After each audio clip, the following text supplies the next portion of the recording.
कहानी 1999 के कारगिल युद्ध के समय की है, जब पाकिस्तानी रेंजर्स ने कारगिल में अपनी पोजीशन और पोस्ट सेट कर ली थी। भारतीय सेना इस युद्ध में डिसएडवांटेजियस पोजीशन में थी और पाकिस्तानी सेना एडवांटेजियस पोजीशन में।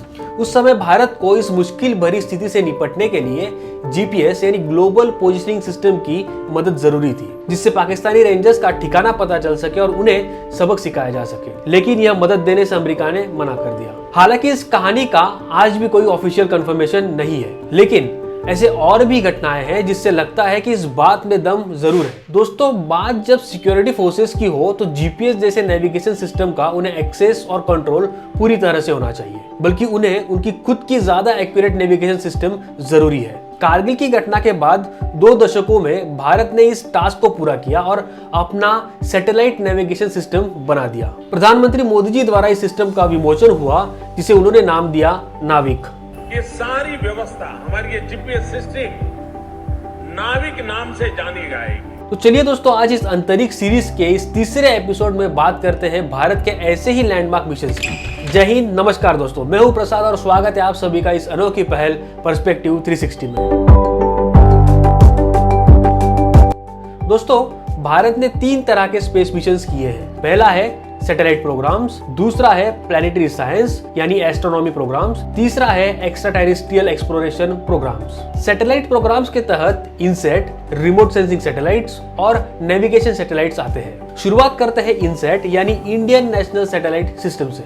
इनसैट एशिया पैसिफिक रीजन का सबसे बड़ा डोमेस्टिक कम्युनिकेशन सिस्टम है। 1983 में इसे उपयोग में लाया गया। तभी यह system telecommunication, metrology, search and communication और ब्रॉडकास्टिंग के लिए यूज किया जाता था और आज भी भारत के ब्रॉडकास्टिंग सेक्टर में इनसैट सैटेलाइट सिस्टम अहम भूमिका निभा रहा है। अब बात करते हैं Indian remote sensing satellite series पर। आईआरएस प्रोग्राम भारत की अर्थव्यवस्था को बढ़ावा देने के उद्देश्य से बनाया गया था। इस प्रोग्राम के तहत आने वाले सैटेलाइट सीरीज ने कृषि, वन रक्षण, मत्स्य उद्योग, माइनिंग ऐसी कई क्षेत्रों की अर्थव्यवस्था को बढ़ावा देने में मदद किया है। दोस्तों, इसरो ने 1970 में कोकोनट रूट विल डिजीज का पता लगाकर अपनी रिमोट सेंसिंग एबिलिटीज का प्रदर्शन दुनिया के सामने किया था। रिमोट सेंसिंग टेक्नोलॉजी समाज के हित के लिए उपयोग में लाई जा सकती है, ये इसरो ने दुनिया को बताया। आइए आगे बढ़ते हैं और बात करते हैं Indian regional navigation satellite system की। वीडियो के शुरुआत में मैंने कारगिल की घटना की बात की थी और कहा था कि सिक्योरिटी फोर्सेस के पास अपनी खुद की नेविगेशन सिस्टम होना कितना जरूरी है। तो दोस्तों, Indian regional navigation satellite system Bharat का अपना ऑटोनॉमस रीजनल नेविगेशन सिस्टम है। इस सिस्टम की मदद से आज हम एक्यूरेट और रियल टाइम जानकारी पा सकते हैं। आमतौर पर इस्तेमाल होने वाले जीपीएस सिस्टम के बावजूद ऐसे सिस्टम की जरूरत इसलिए भी थी क्योंकि जीपीएस हॉस्टाइल सिचुएशन में अवेलेबल रहे, इसकी कोई गारंटी नहीं। कारगिल युद्ध में हमने इसका अनुभव लिया है और दूसरी बार ब्रह्मोस मिसाइल की टेस्टिंग के समय जीपीएस सिस्टम ब्लैकआउट होने से मिसाइल की टेस्टिंग कामयाबी नहीं हो पाई थी। नेविगेशन सिस्टम का इस्तेमाल आज सिविलियन पर्पस के लिए स्मार्टफोन से बहुत बड़ी मात्रा में किया जाता है। इसके अलावा नेविगेशन सिस्टम का उपयोग सिक्योरिटी फोर्सेस और सेंसिटिव ऑपरेशंस में किया जाता है। इसी बात को ध्यान में रखकर यह नेविगेशन सिस्टम भारत ने ऐसे डिजाइन किया है कि वह 2 तरह से सर्विसेज प्रोवाइड कर सकता है। पहला है स्टैंडर्ड पोजिशनिंग सर्विसेज, जिसका उपयोग सिविलियन पर्पस के लिए किया जा सकता है, और दूसरा है रिस्ट्रिक्टेड सर्विस। यह एक एनक्रिप्टेड सर्विस है जिसका उपयोग नॉन सिविलियन पर्पस के लिए किया जा सकता है। Indian regional navigation satellite system की रेंज भारत की सीमाओं से 1500 किलोमीटर की दूरी तक है, जिससे धरती, आकाश, समुद्र में नेविगेशन किया जा सकता है। इसके अलावा आपत्ति व्यवस्थापन, वाहनों का ट्रैकिंग, फ्लीट मैनेजमेंट, इनके लिए भी इसका इस्तेमाल उपयोग में लाया जा सकता है। इस नेविगेशन सिस्टम का इस्तेमाल कमर्शियल व्हीकल में करना भारत में शुरू हो गया है। अब तक हम बात कर रहे थे सैटेलाइट प्रोग्राम के बारे में। अब जानते हैं प्लैनेटरी साइंस और एस्ट्रोनॉमी प्रोग्राम के बारे में। दोस्तों, पिछले एपिसोड में मैंने एरिस के बारे में बात की थी। तभी मैंने बताया था कि स्पेन की कैनरी आइलैंड पर स्थित दुनिया का सबसे बड़ा टेलीस्कोप भी दिन के उजाले में काम नहीं कर पाता। इसके अलावा एटमॉस्फेयर में भी बहुत सारी वेवलेंथ्स ब्लॉक हो जाती है। इसी कमी को दूर करने के लिए 2015 में एस्ट्रोसैट 1 लॉन्च किया गया।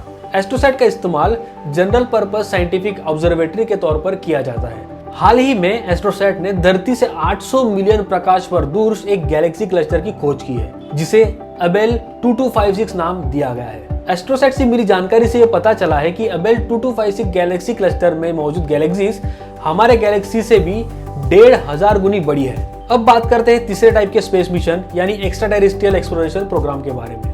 मंगलयान यानी मार्स ऑर्बिटर मिशन। इस मिशन से भारत ने स्पेस सेक्टर में अपनी अलग पहचान बनाई है। इसरो ने पोलर सैटेलाइट लॉन्चिंग व्हीकल यानी PSLV की मदद से 450 करोड़ रुपए की लागत में मंगल ग्रह तक 780 मिलियन किलोमीटर की दूरी तय की है। भारत पहले ही प्रयास में मंगल ग्रह पर सैटेलाइट पहुंचाने वाला पहला देश बना।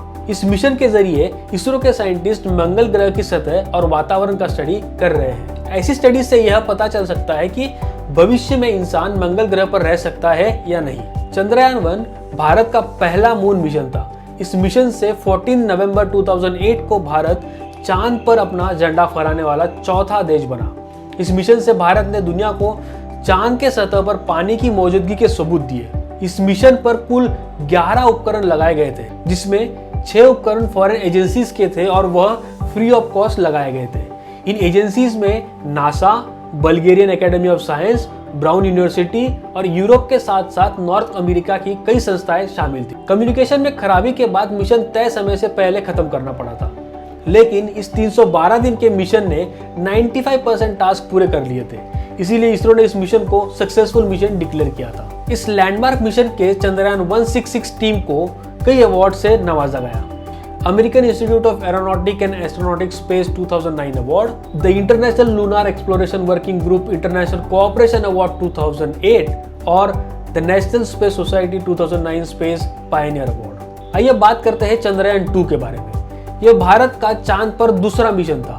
इस मिशन का उद्देश्य था चांद के साउथ पोल के बारे में अधिक जानकारी हासिल करना। इससे इसरो को अपनी सॉफ्ट लैंडिंग एबिलिटीज और चांद की सतह पर रोबोटिक्स ऑपरेट करने की टेक्नोलॉजी का डेमोन्स्ट्रेशन देना था। लेकिन सॉफ्टवेयर में हुई गड़बड़ी के कारण विक्रम लैंडर सॉफ्ट लैंडिंग नहीं कर पाया। लेकिन चंद्रयान 2 मिशन 98% कामयाब रहा। इस मिशन से भारत एकमात्र देश है जो चांद की सतह की ऑर्बिटर हाई रिजोल्यूशन कैमरा से 30 सेंटीमीटर रिजोल्यूशन की हाई क्वालिटी तस्वीरें खींच सकता है। ऐसी कैपेबिलिटीज चांद पर मौजूद और देशों के सैटेलाइट्स में मौजूद नहीं है। ये सिर्फ इसरो का चंद्रयान ऑर्बिटर ही कर सकता है। इसी के साथ एंड करते हैं इस अंतरिक्ष सीरीज के तीसरे एपिसोड को। नेक्स्ट एपिसोड में हम बात करेंगे भविष्य में होने वाले कुछ इंपॉर्टेंट स्पेस मिशंस पर। तो मिलते हैं नेक्स्ट वीडियो में। तब तक के लिए इस अनोखी पहल पर्सपेक्टिव 360 से जुड़े रहने के लिए चैनल को जरूर सब्सक्राइब करें।